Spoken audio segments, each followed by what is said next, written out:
नमस्कार. वसंतराव काळे शैक्षणिक संकुलाच्या चॅनलमध्ये आपलं वसंत एज्युकेशन चॅनलमध्ये आपलं स्वागत आहे. खरं तर 10वी आणि 12वीच्या परीक्षेचा निकाल लागल्यानंतर सर्व पालक आणि विद्यार्थ्यांची जी धावपळ असते ती असते प्रवेश नेमका कुठे घ्यायचा, नेमकी कुठली साईड निवडायची, कुठल्या ट्रेडकडे जायचं, नोकरी आणि व्यवसायाच्या संधी नेमक्या कोणत्या आहेत. तर या संपूर्ण प्रक्रियेविषयी बोलण्यासाठी आणि सोलापूर जिल्ह्यामध्ये नामांकित असणारी खाजगी जे विनाअनुदानित ITI कॉलेज आहेत त्याच्यामध्ये टॉप नंबरला असणारी जी औद्योगिक प्रशिक्षण संस्था आहे, ज्या औद्योगिक प्रशिक्षण संस्थेचा विद्यार्थी देशात पहिला क्रमांक आला त्या वसंतराव काळे औद्योगिक प्रशिक्षण संस्थेचे प्राचार्य संतोष गुळवे सर या संपूर्ण प्रक्रियेबद्दल बोलण्यासाठी माझ्यासोबत आहेत. आपण त्यांच्याशी संवाद साधूया. सर नमस्कार. नमस्कार. 10वीचे निकाल लागलेत, मुलांची ॲडमिशन प्रोसेस सुरू झालेली आहे. नेमकी आता जी औद्योगिक प्रशिक्षण संस्था आहे त्याच्या ॲडमिशनची प्रक्रिया काय आहे, नेमक्या काय प्रोसेस आहे, विद्यार्थ्यांनी कशा पद्धतीने प्रवेश घेतले पाहिजे. आपले वसंतराव काळे ITI कॉलेजची स्थापना 2008 साली माननीय कल्याणरावजी काळे साहेब यांच्या मार्गदर्शनाखाली झाली. यावर्षी प्रवेश प्रक्रिया 1 जूनपासून सुरू झालेली आहे. 30 जूनपर्यंत जे फॉर्म भरण्याची मुदत आहे आणि त्याच कालावधीमध्ये तो फॉर्म ITIमध्ये कन्फर्मेशन केला पाहिजे. जे कास्ट सर्टिफिकेट असतील, नॉन क्रिमिनल असेल, उत्पन्न दाखला असेल, जे काय डॉक्युमेंट आहेत, मार्कलिस्ट असतील, दाखला असेल, त्या डॉक्युमेंटवरून फॉर्म व्हेरीफाय करणं हे विद्यार्थ्यांसाठी गरजेचं आहे. काही विद्यार्थी फॉर्म भरतात परंतु कुठल्याही ITIमध्ये जात नाहीत आणि फॉर्म कन्फर्म करत नाहीत. त्यामुळं तो विद्यार्थी त्या प्रोसेसमध्ये येत नाही, त्या प्रोसेसमधून बाहेर पडतो. आणि फॉर्म कन्फर्म झाल्यानंतर त्याचं ऑप्शन टाकण्याचं एक पुन्हा स्टेप आहे. ते ऑप्शनसुद्धा त्या विद्यार्थ्यांनी दिले पाहिजेत. आपल्याला कुठला ट्रेड पाहिजे, कुठली आवड आहे, त्यानुसार ते ट्रेड निवडण्याची सुद्धा संधी त्यामध्ये. ही सगळी प्रक्रिया ऑनलाईन आहे. ही सर्व प्रक्रिया ऑनलाईन आहे. ती विद्यार्थ्यांनी नेमकं हा फॉर्म जाऊन कुठं भरला पाहिजे, विद्यार्थ्याला ही सुविधा कुठं मिळणार फॉर्म भरायची. आता ITI कॉलेजमध्ये जर आपल्या वसंतराव ITI कॉलेजमध्ये फॉर्म भरला तर ऑनलाईन फॉर्म भरण्याची सुविधा मोफत आपण ठेवलेली आहे. आणि जर त्या विद्यार्थी नेट कॅपमध्ये जरी फॉर्म भरला त्या गावामध्ये तरीसुद्धा चालू शकते, परंतु त्याला कॉलेजमध्ये जाऊन तो फॉर्म कन्फर्मेशन करणे गरजेचं आहे. ही 30 जूनपर्यंत ऑनलाईनची मुदत आहे. नेमकं यावर्षी गेल्या वर्षीची ॲडमिशन प्रक्रिया आणि यावर्षीची ॲडमिशन प्रक्रिया ह्यात बदल काय झाला आहे? काहीतरी तो मोबाईल नंबर तोच कायम असला पाहिजे असे काहीतरी मध्ये बातम्या समाज माध्यमामध्ये आला, असा काय बदल आहे का? नेमकं काय प्रोसेस बदल? यावेळेस कसं, एक मोबाईल नंबर जर पूर्वी कुणी वापरला असेल ITIच्या विद्यार्थ्यांनी, की त्याचा भाऊ असेल किंवा बहीण असेल, ITI केला असेल, आणि तोच मोबाईल नंबर ह्या वर्षी तो वापरू शकत नाही. आणि एक मोबाईल नंबर एकाच विद्यार्थ्याला वापरता येतो, तो मोबाईल नंबर दुसऱ्या विद्यार्थ्याला वापरता येत नाही. आणि महत्त्वाचं म्हणजे त्या मोबाईलवरच त्याला 2 वर्ष 1 वर्ष जी काय कालावधी आहे त्या कालावधीमध्ये DGT मार्फत संपर्क करण्याचं माध्यम हे मोबाईल असल्याकारणाने तो मोबाईल त्याला 2 वर्ष कंटिन्युअस चालू ठेवणं काळाची गरज आहे. मार्काचं किती, 10वीला किती मार्क पडल्यानंतर ITIच्या ट्रेडला ॲडमिशन मिळतो, किंवा तशी काय अट आहे का गुणांची, का या गुणांपासून पुढे ॲडमिशन मिळतं, किंवा फॉर्म भरताना काय विद्यार्थ्याला हे असावं? ITIचा फॉर्म भरताना गुणांची अट काही नाही आहे. 35 मार्काचा टक्केवारीचा विद्यार्थीचा फॉर्म भरू शकतो आणि 99.99% जरी मार्क असले तर तो विद्यार्थी ITIकडे येऊ शकतो. आमच्या मागच्या वर्षीचा एक विद्यार्थी जो त्याला 10वीला 91% मार्क होते आणि तो मोटार मेकॅनिक ट्रेड केला आणि देशामध्ये तो प्रथम क्रमांकाने उत्तीर्ण झाला मोटार मेकॅनिक ट्रेडमध्ये. असे कुठले कुठले ट्रेड आहेत ITI करायचं आता मुलांनी समजा ठरवलं तर नेमके कुठले कुठले ट्रेड आहेत आणि कुठल्या ट्रेडला प्रवेश घ्यावा विद्यार्थ्यांनी, ट्रेड कुठला चांगला किंवा या ट्रेडला परफॉर्मन्स द्यावा, किंवा किती ट्रेड आहेत ITIमध्ये आणि आपल्याकडे किती ट्रेड उपलब्ध आहेत प्रवेशासाठी? ITIमध्ये बऱ्याच प्रकारचे ट्रेड आहेत. आपल्याकडे वसंतराव काळे ITIमध्ये मोटार मेकॅनिकचा 2 वर्षाचा कोर्स आहे, त्यानंतर फिटरचा 2 वर्षाचा कोर्स आहे, इलेक्ट्रिशियनचा 2 वर्षाचा कोर्स आहे, त्यानंतर वेल्डरचा 1 वर्षाचा कोर्स आहे आणि COPA computer operator and programming assistant ह्याचा 1 वर्षाचा कोर्स आहे. आणि कोर्स कुठला हलका भारी असं कुठलीही त्याच्यामध्ये नसतं. विद्यार्थ्यांची आवड कुठल्या पद्धतीची आहे, त्या विद्यार्थ्याला भविष्यामध्ये कुठल्या ह्याच्यामध्ये करिअर करायचं आहे, त्या विद्यार्थ्याला कुठल्या बाजूचा कल आहे त्याच्यावर तो ट्रेड निवडला पाहिजे. आणि प्रत्येक ट्रेडला हा इंडस्ट्रीमध्ये किंवा व्यवसायामध्ये स्कोप आहे. इंडस्ट्री किंवा व्यवसायामध्ये ITIला स्कोप आहे तुम्ही म्हणता, किती हे सगळे व्यावसायिक कोर्स केल्यानंतर 100% नोकरीची शाश्वती आहे का, किंवा विद्यार्थ्यांनी ITIकडेच येऊन ह्या ट्रेडचं शिक्षण का घ्यावं, हा ट्रेंड का निवडावा?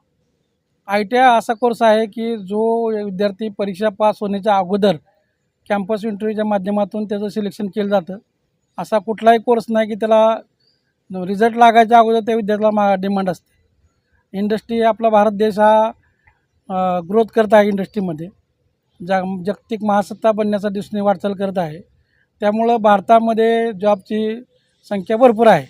त्यानंतर आपले भारताची लोकसंख्या जास्त असल्या कारणानं इतर देशामध्ये सुद्धा कुशल कामगारांची मागणी जास्त आहे. जपान असेल, जर्मनी समजा असेल, इलेक्ट्रिशियन अमेरिका सारखा ट्रेड केला तर त्याला नोकरीच्या संधी कुठे इलेक्ट्रिशियनचा ट्रेड केला त्याला MSCBमध्ये आहे, रेल्वेमध्ये आहे, मेट्रोमध्ये आहे, अनेक ठिकाणी त्याच्या कारखान्यामध्ये त्याला संधी आहेत. वेल्डर शुगर जर फॅक्टरीमध्ये घेतला आहे. विद्यार्थ्यांना तर वेल्डरमध्ये सुद्धा प्रत्येक ठिकाणी त्याला संधी आहे. STमध्ये आहे, रेल्वेत आहेत, इंडस्ट्रीमध्ये आहे.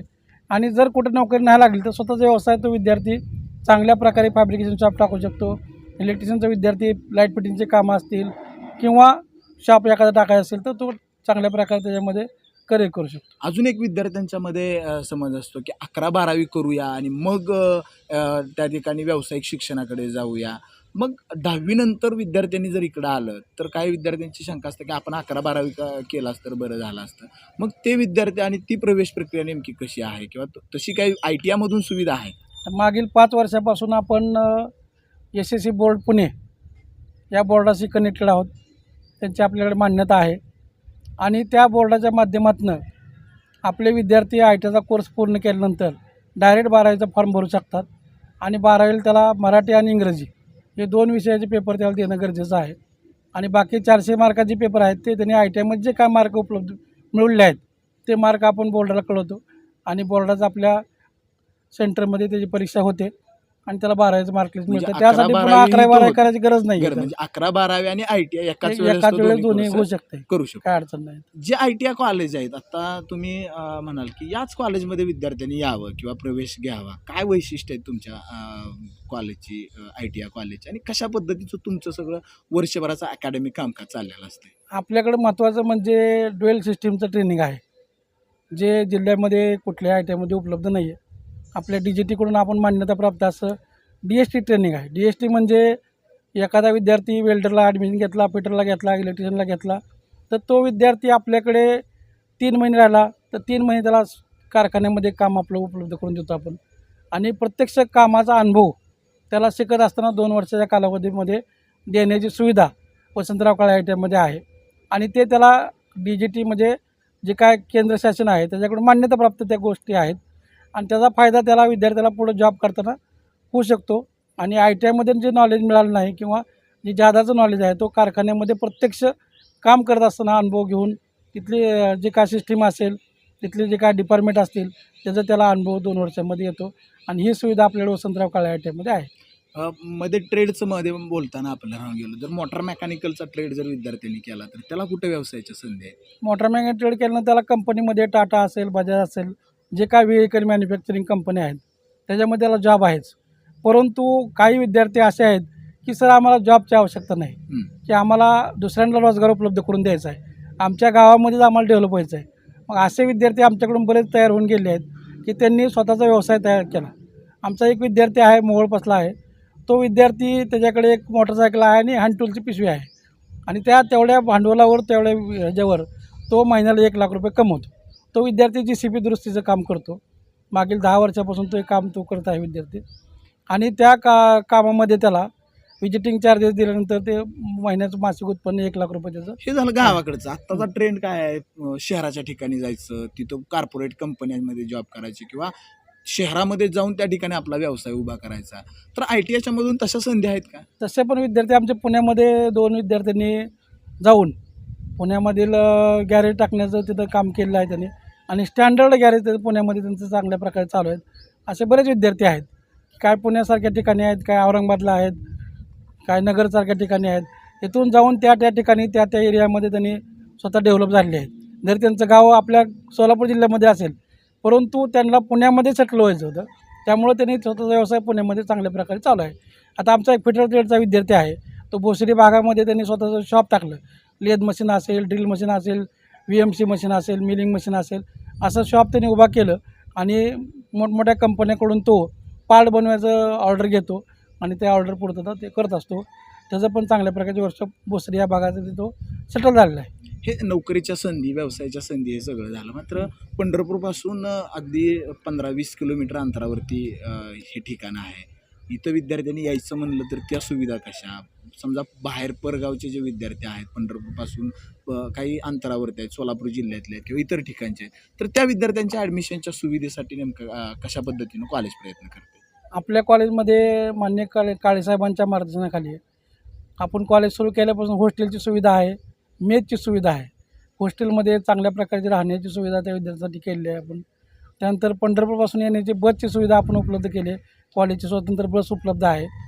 आणि आमच्याकडे नांदेड असेल, मुंबई असेल, ठाणे असेल, त्यानंतर सांगोलाचा जत भाग असेल, ह्या भागातील करमाळ्यातला काही भाग असेल, तर माडा असेल, अशा भागातील विद्यार्थी आपल्याकडे निवासी राहतात. 2 वर्षाचा कोर्स चांगल्या प्रकारे करतात आणि ते त्यांच्या पायावर उभं राहतात.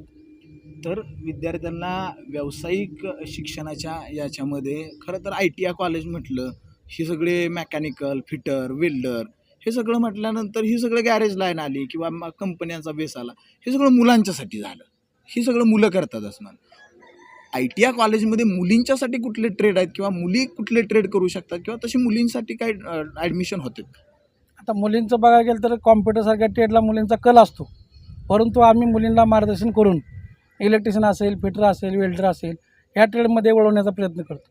मागील 2-3 वर्षापासून आपल्याकडे इलेक्ट्रिशियनमध्ये सुद्धा मुली चांगल्या प्रकारे स्वतःच्या पायावर उभा राहिल्या आहेत. एक आमच्याकडे दसूरच्या गावची विद्यार्थिनी होती, तिचं लग्न झाल्यानंतर तिनं आपल्याकडे प्रवेश घेतला आणि एक लहान मूल असतानासुद्धा 100% कॉलेजमध्ये उपस्थित राहून तिनं चांगल्या वर्गामध्ये प्रथम क्रमांक मिळवला आणि MSCमध्ये ते विद्यार्थी जॉब मिळवला. ह्या ITIच्या ट्रेडला ॲडमिशन घ्यायचं म्हटल्यानंतर सगळ्यात महत्त्वाचा प्रश्न आहे तो म्हणजे याची फी किती असते, कोणत्या ट्रेडला फी किती, आणि विद्यार्थ्यांचं ते आर्थिक गणित जे आहे ते पालकांना त्या ठिकाणी जुळवावं लागतं. सर्वसामान्य शेतकऱ्याची पोरं येतात. फी कशी आहे, काय सवलती याच्यामध्ये उपलब्ध होतात का? फी जी आहे ती शासनाने जी ठरवून दिलेली आहे त्याप्रमाणे आपण फी घेतो. त्याच्यामध्ये मागील 2-3 वर्षापासून EWचा विद्यार्थी असेल, त्यानंतर SCचा असेल, STचा असेल, OBCचा असेल, NTचा असेल, अशा सर्व कास्टसाठी, आणि आता ह्या वर्षीपासून SC-BCचा विद्यार्थी असेल मराठा आरक्षण, तर अशा सर्व विद्यार्थ्यांसाठी शासनामार्फत स्कॉलरशिपची सुविधा आहे. ही स्कॉलरशिप ही फी प्रतिपूर्ती आहे आपल्याकडं. म्हणजे विद्यार्थ्यांनी फी अगोदर कॉलेजला भरायची आहे आणि त्यानंतर त्याचा स्कॉलरशिप फॉर्म भरल्यानंतर शासन त्याच्या अकाउंटमध्ये ती फीची पूर्तता त्या कास्टच्या टक्केवारीनुसार त्याला साधारण किती फी महागारी येते, म्हणजे किती टक्क्यापर्यंत? आता मागील वर्षी EWच्या विद्यार्थ्यांना 100% स्कॉलरशिप मिळत होते, म्हणजे फी प्रतिपूर्ती मिळत होते. त्यानंतर SCचा विद्यार्थी असेल तर 100% त्यांना फी प्रतिपूर्ती मिळत होते. परंतु OBC आणि NTचा विद्यार्थी असेल तर त्यांना 50% साधारणतः फी प्रतिपूर्ती शासनाकडून मिळते. मुलींच्यासाठी काय विशेष सवलती आहे? आता मुलांसाठी आपल्या संस्थेमार्फत सर्व ट्रेडमध्ये मोफत आपण ट्रेनिंग त्यांना देण्याची सुविधा मान्य चेअरमन साहेबांच्या मार्गदर्शनाखाली आपण चालू ठेवलेली आहे. म्हणजे कारण मुली आपल्या भागातल्या, ग्रामीण भागातल्या मुली शिकल्या पाहिजेत, पुढे गेल्या पाहिजेत, स्वतःच्या पायावर उभं राहिले पाहिजेत. ही संस्थेचं आमचं मेन उद्दिष्ट असल्या कारणाने मुलींसाठी आम्ही फी सर्व विषयांमध्ये, सर्व ट्रेडमध्ये मोफत आम्ही त्यांना प्रशिक्षण देत आहोत. तर इयत्ता 10वीच्या नंतर जर व्यावसायिक शिक्षणाच्या संधी आपण शोधत असाल तर निश्चितपणानं विद्यार्थ्यांना अगदी 1 वर्ष आणि 2 वर्षाचा त्या ठिकाणी व्यावसायिक कोर्स केल्यानंतर 100% नोकरी, नाहीतर स्वतःच्या पायावरती व्यवसायाची संधी, आणि सर्वात महत्त्वाचं संस्थेचे अध्यक्ष कल्याणराव काळे यांच्या मार्गदर्शनाखाली मुलींसाठी सर्व व्यवसायामध्ये मोफत त्या ठिकाणी ॲडमिशनची प्रक्रिया जी आहे ती या ITI कॉलेजमध्ये सुरू आहे. तर नक्की एकदा विचार करा, एकदा भेट द्या. प्रवेश प्रक्रिया सुरू आहे. एकदा वसंतराव काळे औद्योगिक प्रशिक्षण संस्था, धोंडेवाडी, तालुका पंढरपूर इथे भेट द्या. सरगम चौक पंढरपूर येथून मोफत या प्रवेश प्रक्रियेला येण्या जाण्यासाठी पालकांच्यासाठी आणि विद्यार्थ्यांच्यासाठी ठिकाणी बसची सुविधा सुद्धा उपलब्ध आहे. एकदा या, भेट द्या, खात्री करा आणि मगच आपला प्रवेश व्यावसायिक शिक्षणासाठी ITI कॉलेजमध्ये कुठेही निश्चित करा. ते एकदा भेट देऊन व्यावसायिक शिक्षणाची दारं खुली झालेली आहेत, त्याचा आपण अवश्य लाभ घ्या.